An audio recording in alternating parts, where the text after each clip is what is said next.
We're here tonight with Professor Yaron Shav-Tal from the Minna and Everhard Goodman Faculty of Life Sciences.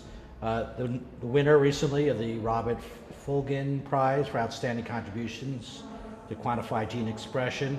Can you just talk a little bit about the award, what they cited you for, and what was the crux of what they thought was so important? Yeah, so recent studies actually show us that the human genome contains 20,000 genes.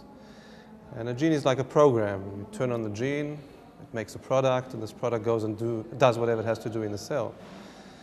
And if you compare it to a computer, if you had 20,000 programs on your computer, you wouldn't want them all acting at the same time, right? That would be a waste of energy. So the same way the cell regulates the activity of genes and doesn't want all the genes active at the same time. So genes are active at certain parts of the cell's life. And we are interested in the question of how do genes decide to turn on and turn off? Who tells them to do this? Why do they do this? And why doesn't it work properly in disease states?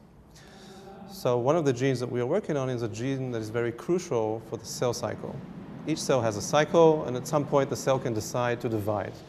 And then you get from one cell, you get two cells. So we are asking about this particular gene, which is called cyclin D1. How does cyclin D1 tell the cell to divide, to proliferate? So in normal cells or normal tissue, cells divide once in a while. But in cancer, the hallmark of cancer is that cells just proliferate and divide out of control. And therefore, you would wonder, what is cyclin D1 doing over there? So this is our study, and this is what the prize was for. So what we found was that if you look at normal tissue, normal cells, and you look at the cyclin D1 gene, and the way we look at the gene is actually look into the cells. We take the cells, we put them on the microscope. We can see a little green dot in the cell. That's the gene. It's like a little light. And if the gene is on, the light is on. And if the gene is off, the light is off. So we can see the activity of the gene over many hours. We can follow this for hours and hours. So if we look at a normal cell, a healthy cell, we see that the gene is fluctuating between on and off states. Sometimes it's on, sometimes it's off. But then when you look at the cancerous cell, the same gene exactly, you see that this gene is constantly active. It never turns off. It never shuts down. It's just pumping out product again and again. This is what we call overexpression in cancer. So the gene is overexpressing. We're trying to understand why this happens. If you look at the gene in the healthy cell and in the cancer cell, the gene is actually identical. There's no mutation, there's no change, the gene is fine. So the question is, what's happening to the gene? Why is the gene malfunctioning in disease? And the answer, we think, is the signals, the different signals that the gene receives to begin to function.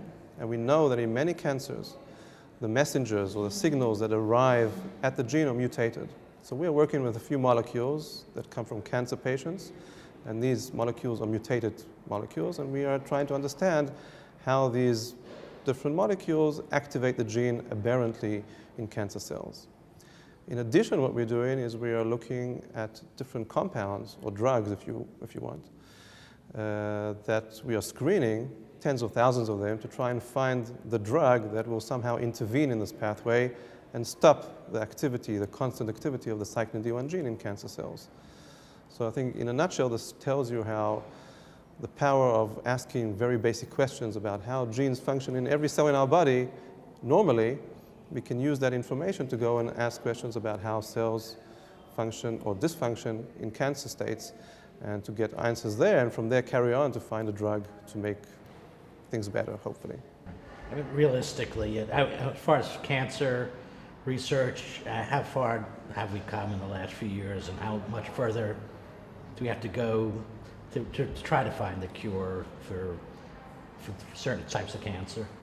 Well, obviously, cancer is a very general name, and cancer is a family of diseases. There must be tens of types of cancers, and even if you look at a specific cancer, let's say breast cancer, there are different types of breast cancer. So we know that some drugs, you give them to the patient with breast cancer, and it works wonders. And in other people, it just doesn't do the job, unfortunately. So I think it's really a lot of work of many scientists on different types of diseases have brought us to where we are today, which is in a good point. But there's still a long way to go. There's still a long way to go because there are many diseases that are untreatable. There are many diseases that are treatable in only certain patients, and we still have many things to do. What people are doing today, not only looking for the drug that will cure the disease, but also looking for the drugs that will give the patient a better outlook on life. So you'll survive, you have longer survival under the conditions of the disease, and this many times can help many people. Again, if you could identify the gene even before it develops into cancer, that's also the key of hopefully preventing some cancers from happening. Is that true? Or if you can... That is a direction that many labs are going towards these days. So once we've sequenced the genome and we know all the genes that we have in the genome, so we can start profiling people and say, we see that in your family you have gene X, Y, and Z, and they might be a little prone to this disease or that disease. So it's going in that direction. On the other hand, you worry, for ethical reasons, that perhaps people may be making wrong decisions based on this kind of profiling information. So we're still not there yet. But I guess one day when you'll come to the doctor, you'll pass your card through the computer and all your genes will pop up on the screen, and the doctor will say to you, look, you're prone to this and that disease, you should stay away from this type of food or from this type of activity, and so forth.